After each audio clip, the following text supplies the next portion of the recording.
네, 여러분 안녕하십니까? 24시간 잠들지 않는 해외 투자 뉴스 굿모닝 한경 글로벌 마켓의 전세원입니다. 제가 좋아하는 금융 영화가 있습니다. 2010년에 개봉했던 월스트리트 머니 네버 슬립스라는 작품인데요. 돈은 잠들지 않는다. 한국에서 주식시장이 쉬어가는 동안 지구 반대편의 미국과 유럽에서는 빠르게 시장이 돌아가고 있죠. 24시간 잠들지 않는 여러분의 돈을 위해서 오늘부터 한국경제TV가 굿모닝 한경 글로벌 마켓이라는 새로운 이름으로 인사드리게 됐습니다. 그 이름에 걸맞게 앞으로도 생생한 현장 정보들을 빠르고 정확하게 전해드리겠습니다. 이번 주에는 현지 시간 6일 미국이 노동절 연휴로 휴장에 들어가는데요. 한 템포 쉬어가는 동안 저희와 함께 9월 증시 전략 더 꼼꼼하게 세워보시죠. 먼저 자세한 글로벌 마감 시황 박고은 외신캐스터가 준비하고 있습니다.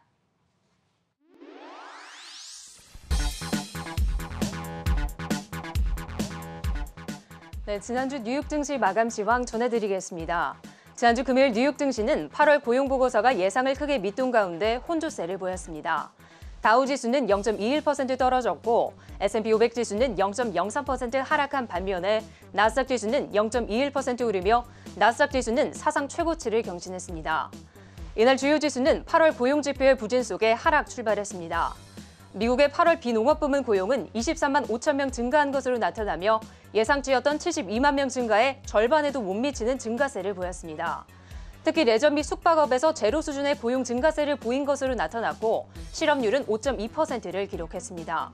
델타 변이 확산에 따른 파장이 고용에도 영향을 미친 것으로 풀이되고 있는 가운데 미국의 고용 증가세 둔화에 경기 둔화 우려가 커지며 소비와 여행 관련주 등 경기 민감주들은 약세를 보였습니다. 하지만 동시에 연준이 조기 테이퍼링을 실시할 가능성이 감소하며 완화적인 통화 정책이 지속될 것이라는 기대감이 부상한 가운데 증시의 낙폭은 제한적이었습니다. 금일장에서는 특히 경기 불확실성에 상대적으로 강한 기술주들이 선전한 가운데 S&P 500 지수는 보합권으로 올라섰고 나스닥 지수는 사상 최고치로 마감했습니다. 또한 달러화는 연준의 조기 테이퍼링 가능성이 완화되며 약세를 보였고 10년물 국채금리는 8월에 임금 상승률이 크게 오른 것으로 나타난 가운데 인플레 우려를 반영하며 1.32%대로 상승세를 보였습니다. 한편 일각에서는 저성장 속 고물가 상황을 일컫는 스태그플레이션 리스크에 대한 우려를 표시하고 있습니다. 다음으로 업종별로 자세히 살펴보면 금일장에서는 기술주가 상대적으로 좋은 흐름을 보인 반면에 유틸리티주와 자재주는 약세를 보였습니다. 종목별로도 보겠습니다. 기술주가 선전한 가운데 팡주는 일제히 상승세를 보였습니다. 넷플릭스는 오는 10월부터 인기 시트콤인 사인필드의 방영을 시작한다는 소식이 전해진 가운데 주가는 0.3% 넘게 올랐습니다. 또한 아마존은 배송 업무를 아마존 에어 화물기를 이용해 처리하기 시작하면서 글로벌 항공 운송 시장에 본격적으로 뛰어든 것으로 보이고 있습니다. 기존 항공 물류업체들인 페덱스와 UPS 등과 경쟁을 벌일 것으로 보이는 가운데 주가는 0.4%대 올랐습니다. 또한 애플의 경우 아동 학대를 추적하는 사진 스캔 시스템의 도입을 연기한다고 밝혔고 이날 웨드부시는 애플의 차기 아이폰에 대한 수요가 강할 것으로 내다본 가운데 애플의 주가는 0.4%대 올랐습니다. 다음으로 반도체주들의 주가 흐름도 보겠습니다.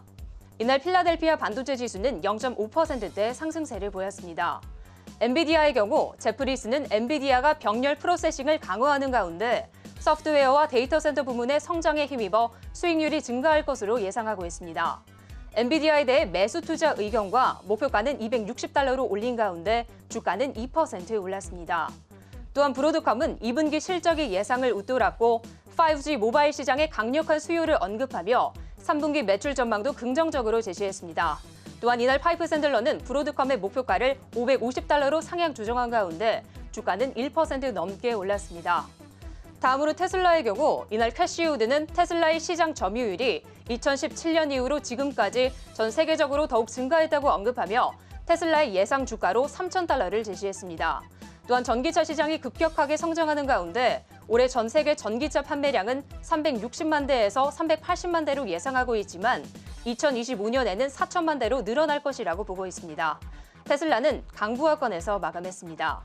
한편 테슬라는 전체 회의를 열어 독일 기가팩토리의 허가가 10월에 날 것으로 예상했고 이번 주 후반에 나올 FSD 베타 10에 대한 기대를 표했습니다.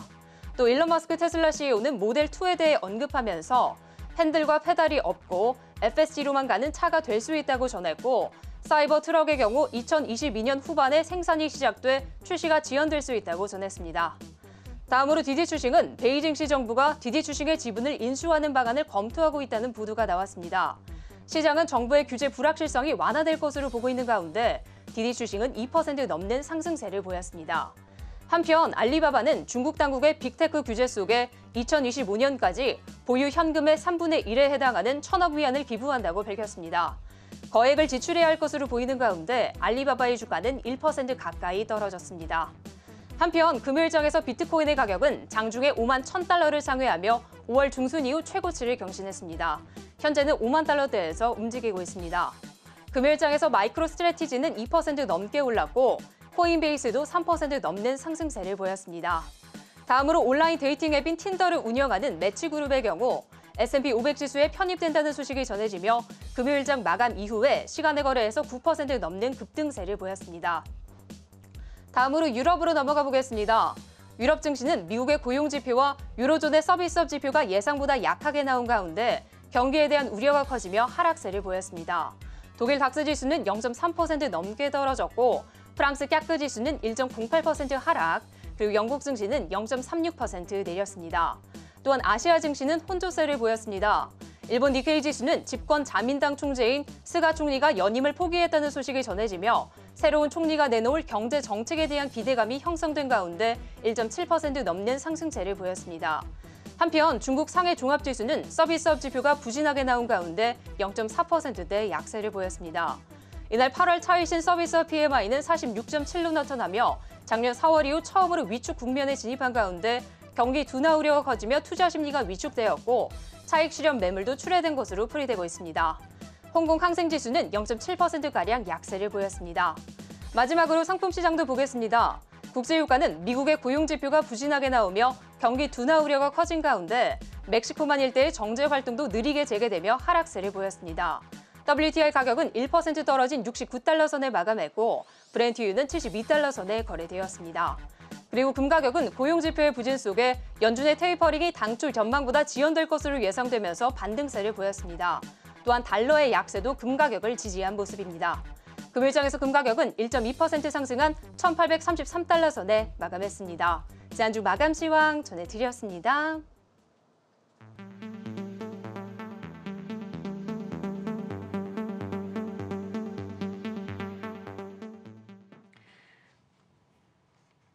네, 다양한 경제 지표들과 증시 전망 짚어보는 시간입니다. 홍성진 캐스터와 함께하겠습니다. 어서 오세요.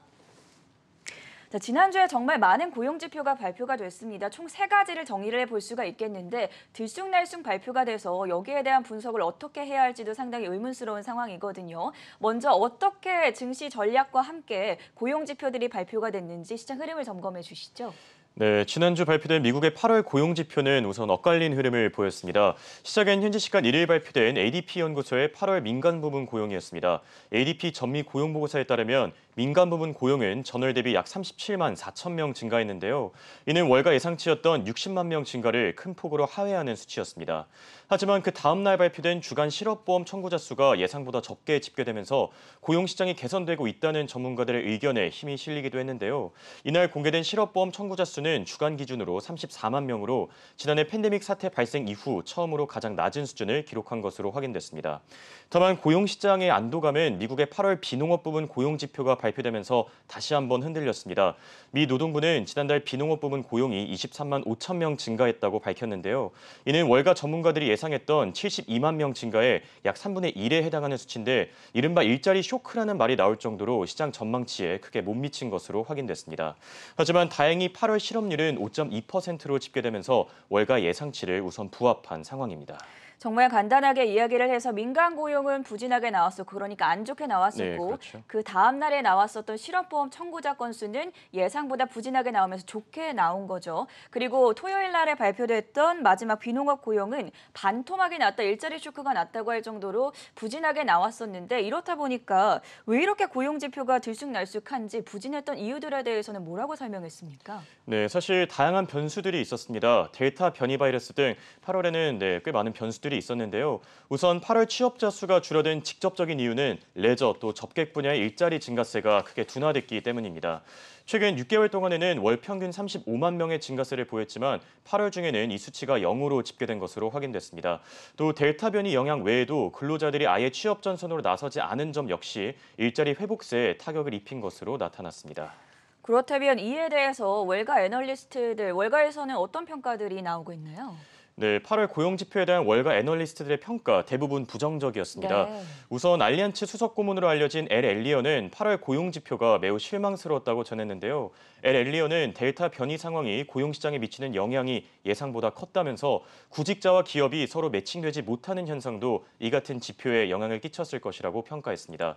또 이번 고용 지표로 인해 앞으로 스태그플레이션에 대한 언급이 시장에서 대두될 것이라고 지적했는데 높은 인플레이션 수치와 임금 상승률이 스태그플레이션 을 현재 뒷받침하고 있다면서 연준의 역할이 어느 때보다 중요해졌다고 진단했습니다.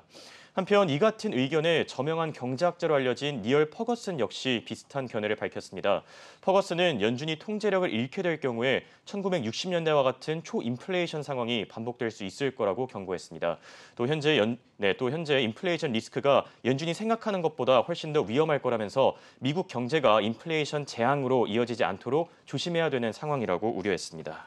이렇게 8월 고용 지표가 부진하게 나오자 바이든 대통령이 즉각적으로 백악관에서 연설을 가졌습니다. 네. 좀 이례적이라는 평가도 나왔었는데 어떤 발언들을 내놨습니까? 네, 확실히 불안감이 컸던 것 같습니다. 바이든 대통령은 이번 고용 지표가 부진하게 발표된 것이 델타 변이 확산에 따른 것이라고 평가했는데요. 바이든은 현재 일자리를 늘리기 위해 최선을 다하고 있다면서 팬데믹 이후 다양한 정책을 통해 현재 경제 대폭락 위기는 우선 넘긴 상황이라고 강조했습니다. 또 강력한 경제 회복을 위해서 인프라 법안의 중요성이 더욱 부각됐다면서 의회가 법안을 가능한 빠르게 통과시켜야 한다고 전했는데요. 월가 전문가들 역시 이번 8월 고용 지표가 바이든 대통령의 인프라 법안에 훨씬 더 유리한 환경을 조성했다고 평가한 상태입니다.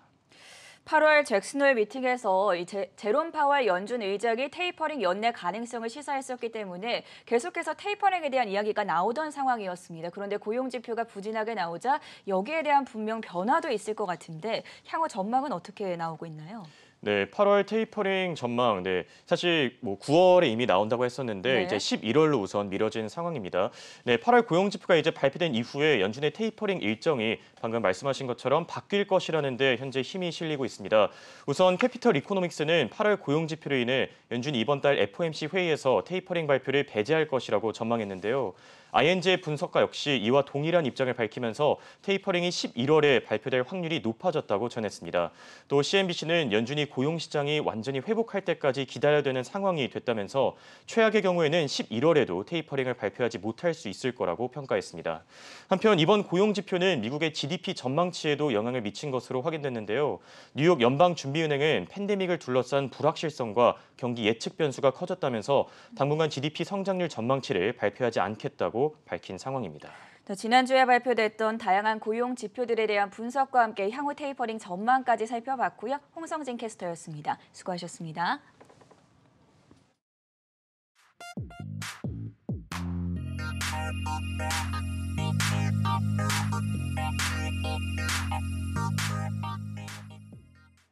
글로벌 마켓 헤드라인 시간입니다. 먼저 첫 번째 소식입니다.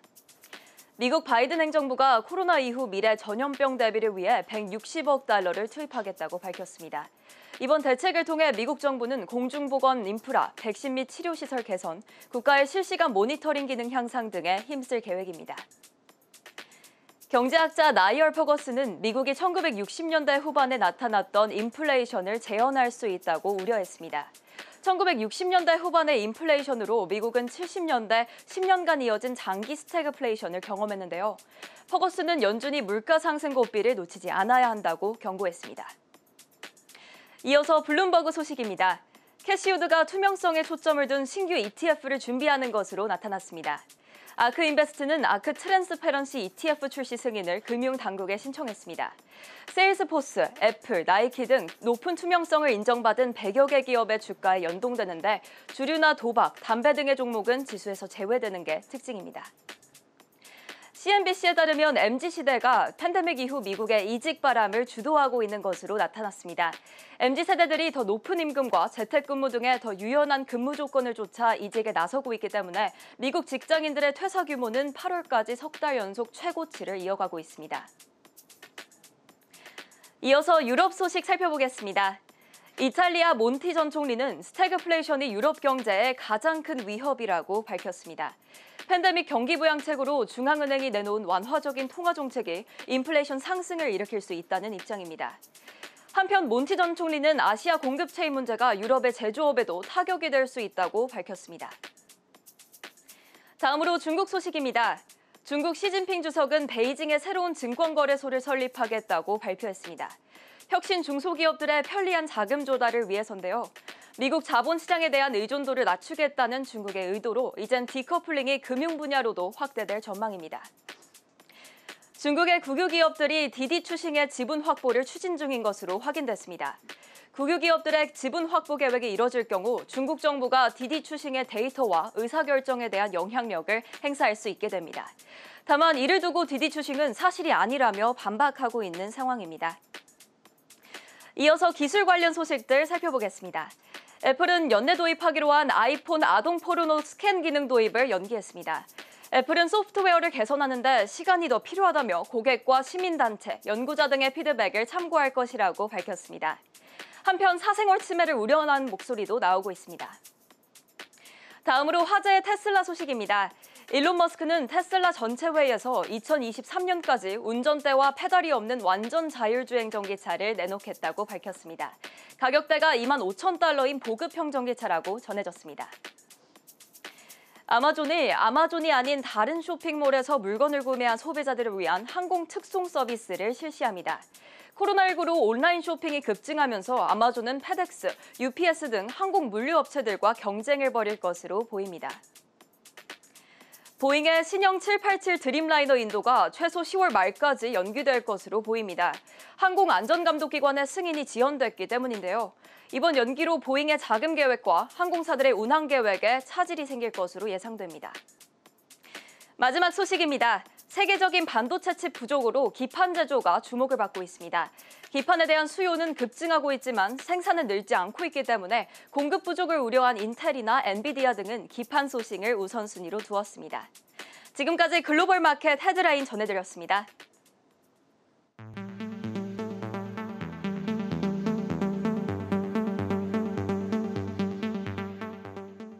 네, 글로벌 마켓 헤드라인에서 짚어본 이슈들 가운데 보다 중요한 뉴스 심층적으로 들여다보는 시간 마련했습니다. 전간 외신캐스터와 함께하겠습니다. 어서 오세요. 자, 여러 가지 이슈들 저희가 방금 살펴봤었는데 그중에서도 테슬라가 2023년까지 완전 자율주행 전기차를 생산하겠다 이런 보도가 있었습니다. 주말 동안에 테슬라의 전체 임직원 회의가 열렸다고 들었는데 그곳에서 어떤 발언들이 나왔습니까? 네, 이번에 보도가 될 때 올 핸즈 미팅이라고 언급이 됐는데 테슬라 회사 구성원 전체 회의가 열렸습니다.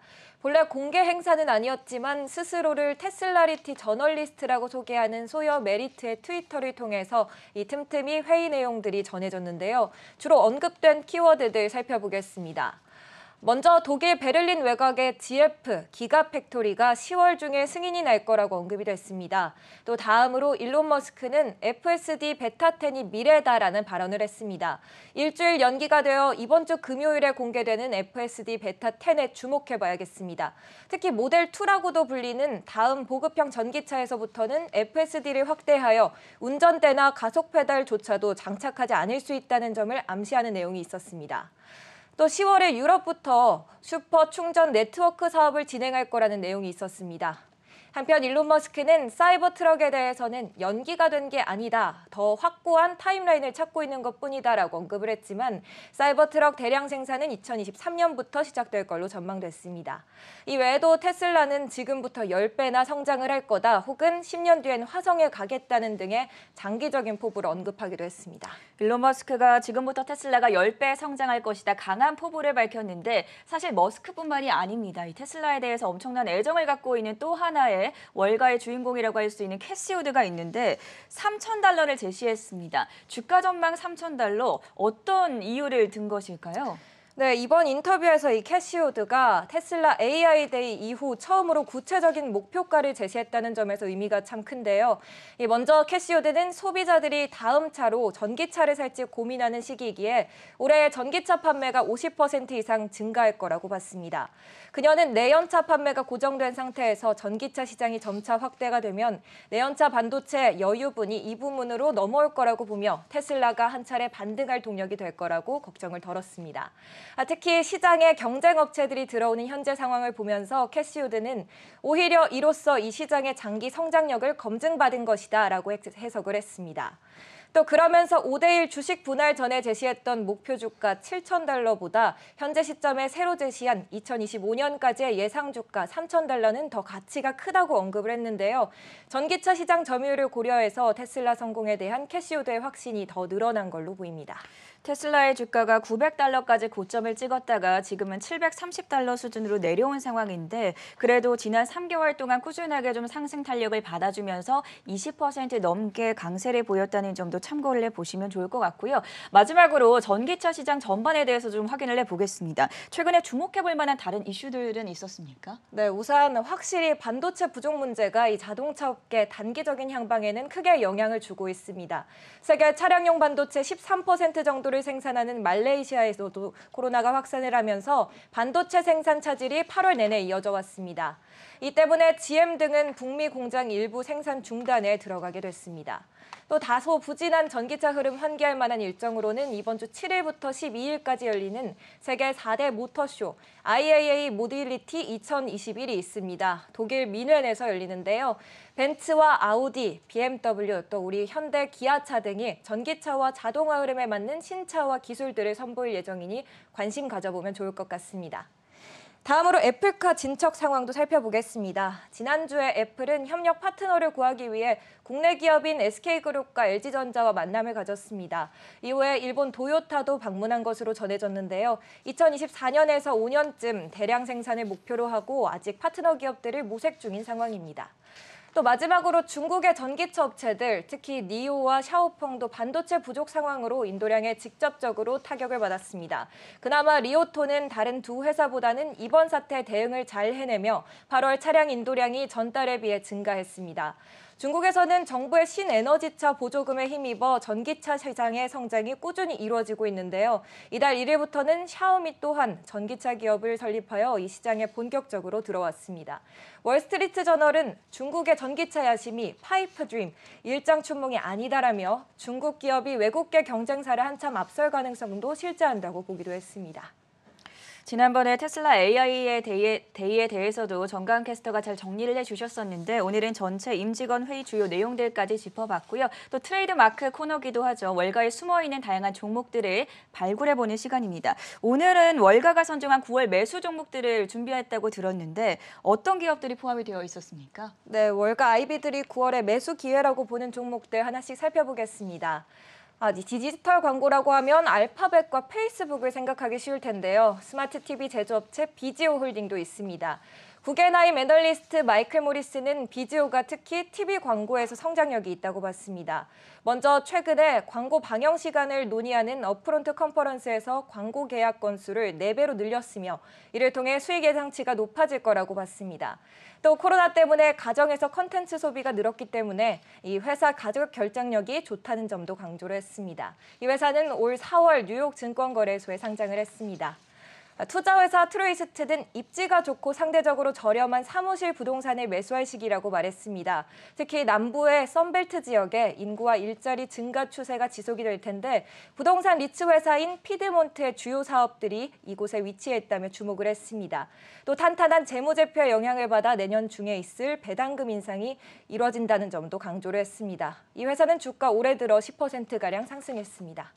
네, 세 번째는 미들비 식품 서비스 회사입니다. 올해는 40%, 지난 1년 동안은 주가가 80% 이상 상승을 했는데 BMO는 시장 점유율과 수익률을 따져봤을 때 상승 여력이 더 남아있다고 봤습니다. JP모건은 페덱스에 집중을 했습니다. 올해 주가 수익률은 2%에 그쳤는데요. JP모건은 페덱스의 최근 실적은 다소 실망스러워 보일 수 있어도 회사가 수익을 개선할 수 있는 성장력을 잘 쌓아왔다고 봤습니다. 한편 골드만삭스는 퍼렐라 와인버그 파트너스라는 투자 자문회사에 매수 등급 제시했습니다. 네, 또 마지막으로 뱅크 오브 아메리카는 페이팔에 매수 의견을 냈습니다. 페이팔이 자사의 간편 결제 서비스 벤모에 다양한 새 기능을 추가하면서 사용자들을 끌어모았다고 봤습니다. 현재 $289에 거래되고 있는 페이팔 저점에서 매수할 기회라고 강조했습니다. 이 퍼렐라와 페이팔 주가 흐름 보면 올해 20% 이상씩 오른 점 확인할 수 있습니다. 지금까지 월가회비들이 9월에 유망하게 보고 있는 종목들 알아봤습니다. 페이팔은 또 지난주에 새로운 소식이 나왔었죠. 새로운 주식 거래 플랫폼으로 활성화시키겠다 이런 보도가 나오면서 지난 한 주 동안에 4%가량 급등했다는 점도 짚어드리겠고요. 지금까지 전간 외신캐스터와 함께했습니다. 고맙습니다.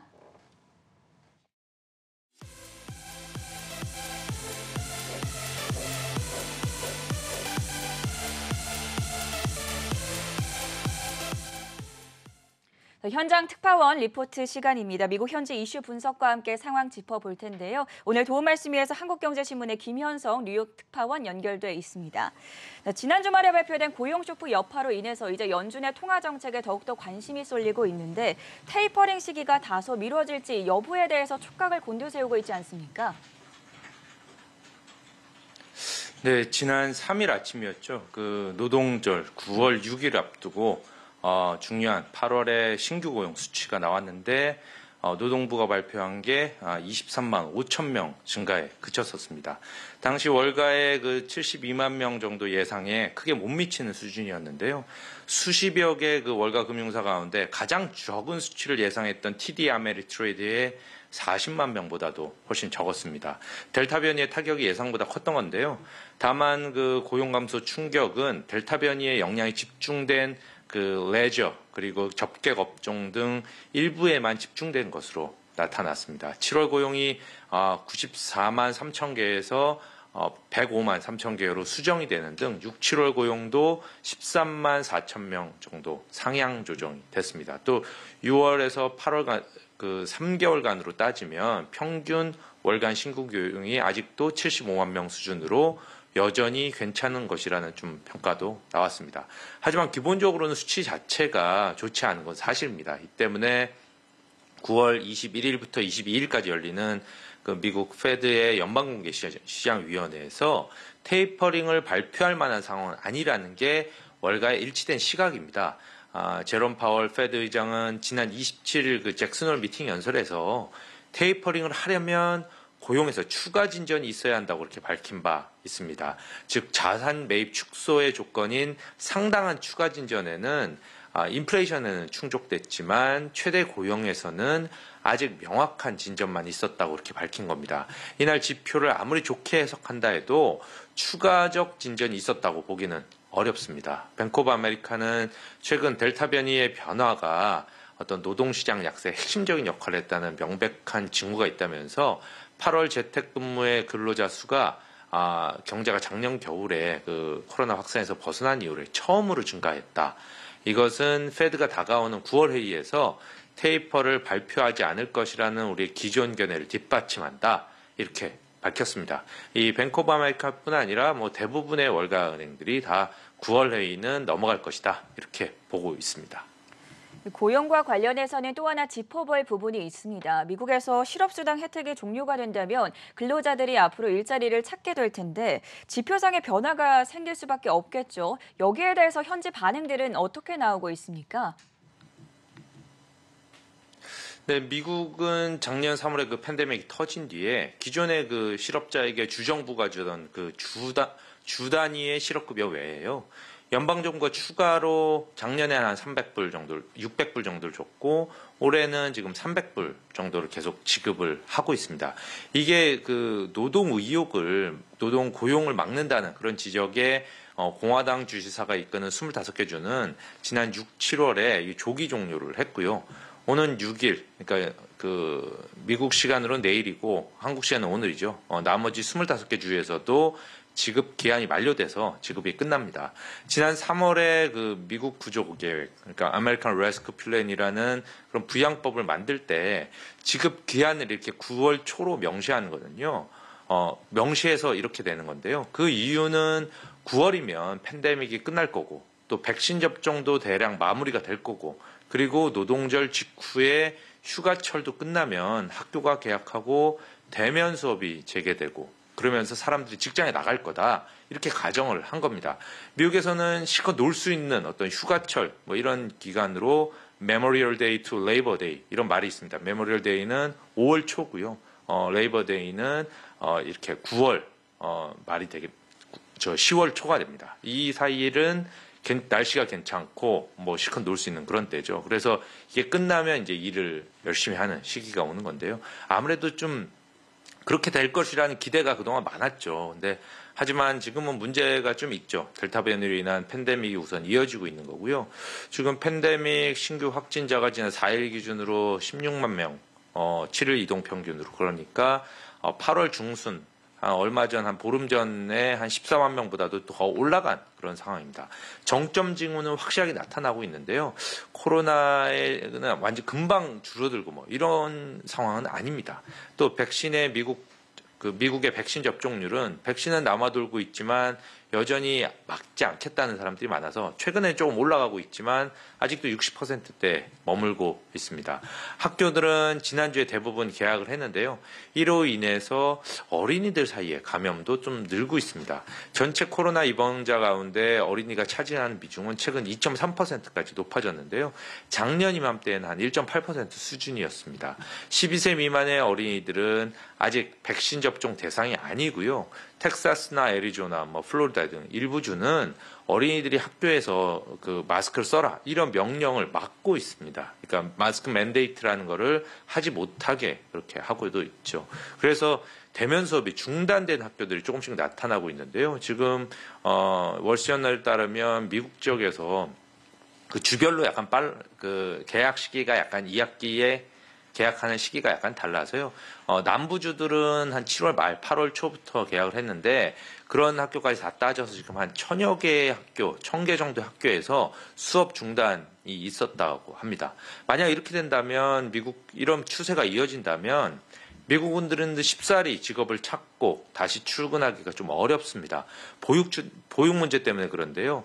미국은 많은 주에서 아이들만 집에 놔두는 건 불법입니다. 그래서 베이비시터가 있지만 지금은 팬데믹 때문에 베이비시터를 구하기도 어렵고 쓰기도 어려운 그런 상황이죠. 이 때문에 미국 기업들도 원래 9월 3일 근무를 재개할 계획이었지만 최근 아마존, 애플, 구글 등 대표적인 기업들이 모두 델타 변이 확산을 이유로 내년 1월 정도로 출근 시점을 미루고 있습니다. 지난 금요일 날 그 8월 고용 보고서를 보면 근로자의 13.4%가 코로나로 인해서 지난달에 원격 근무를 했다 이렇게 밝혔는데요. 이거는 그 전달에 13.2%보다 높아진 겁니다. 이 수치가 다시 증가세로 들어간 거는 코로나 확산세가 급심하던 작년 12월 이후에 처음입니다. 월셔널은 저조한 신규 고용은 9월에도 나타날 수가 있다. 일자리에 대한 좋은 소식은 좀 더 기다려야 할 것이다 이렇게 보도를 했습니다. 아무래도 지금도 코로나 확산세가 계속해서 증가하고 있기 때문인데요. 여기에 미국 남부와 북동부를 얼마 전에 휩쓸어서 막대한 피해를 낸 허리케인 아이다로 인한 그 부정적인 효과도 지목이 되고 있습니다.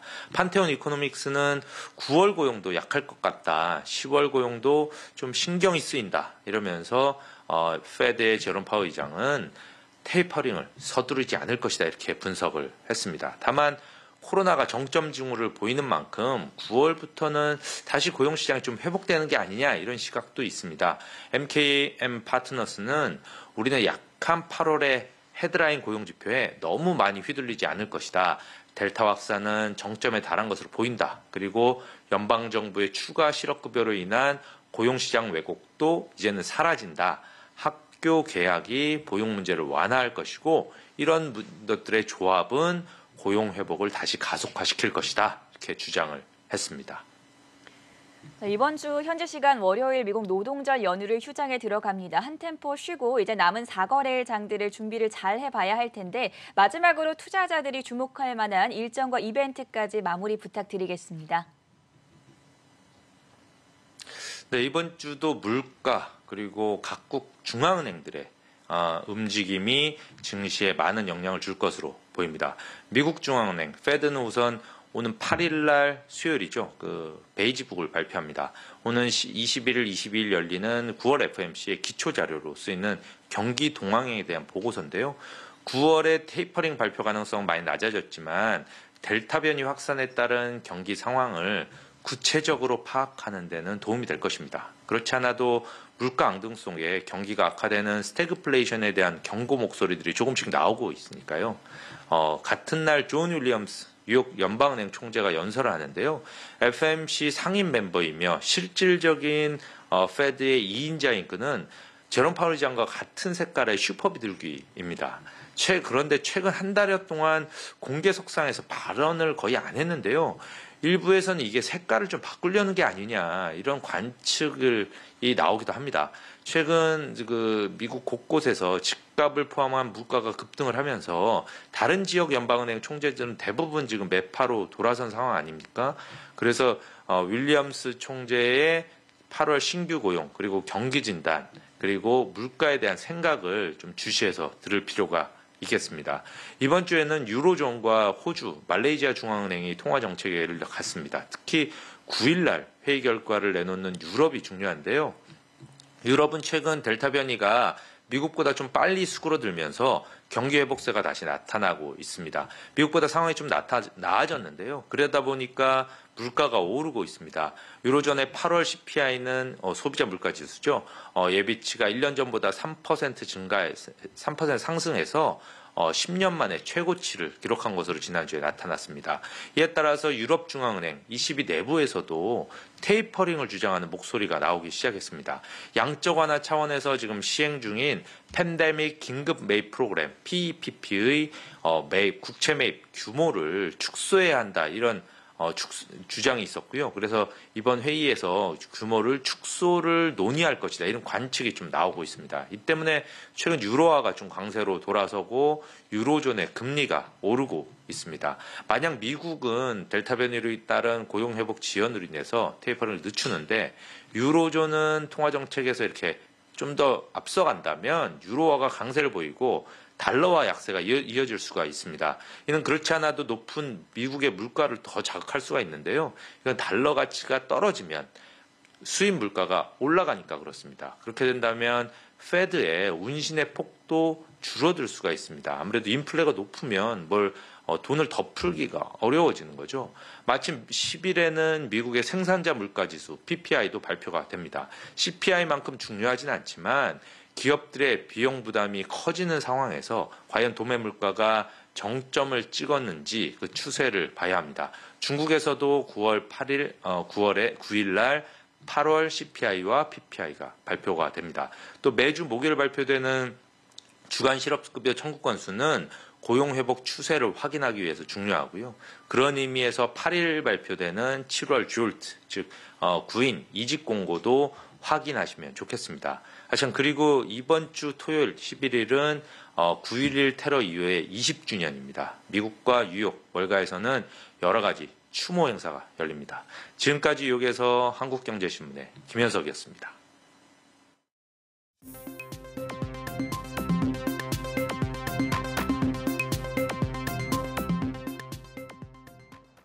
네, 9월 6일 월요일 주요 일정 전해드리겠습니다. 먼저 국내 일정입니다. 전 국민의 88%가량이 1인당 25만 원씩 수령하는 코로나 상생 국민지원금의 지급 절차가 오늘부터 시작될 예정입니다. 1인 가구는 지난 6월 건강보험료 본인 부담금이 17만 원 이하면 지급 대상이고 4인 가구는 직장 가입자 기준 외벌이는 31만 원, 맞벌이는 39만 원 이하입니다. 지급 신청은 9월 6일부터 온라인, 그리고 13일부터 오프라인으로 진행되며 10월 29일에 마감될 예정입니다. 지원금은 신청 다음 날 지급되고 주소지 지역 상품권 가맹점에서 12월 31일까지 사용 가능한 것으로 알려지고 있습니다. 또한 기업 인수 목적 회사인 데슨밸런스 스펙10호가 이날부터 7일까지 이틀간 공모 청약을 진행하고 카페24와 큐브앤컴퍼니는 추가 상장에 나서는 점도 참고하시기 바랍니다. 그리고 독일에서는 이날 오후 3시경에 7월 공장 수주가 발표될 예정입니다. 한편 현재 시간으로 6일에 미국 증시는 노동절로 휴장인 점도 같이 체크해 보시기 바랍니다. 지금까지 주요 일정 전해드렸습니다.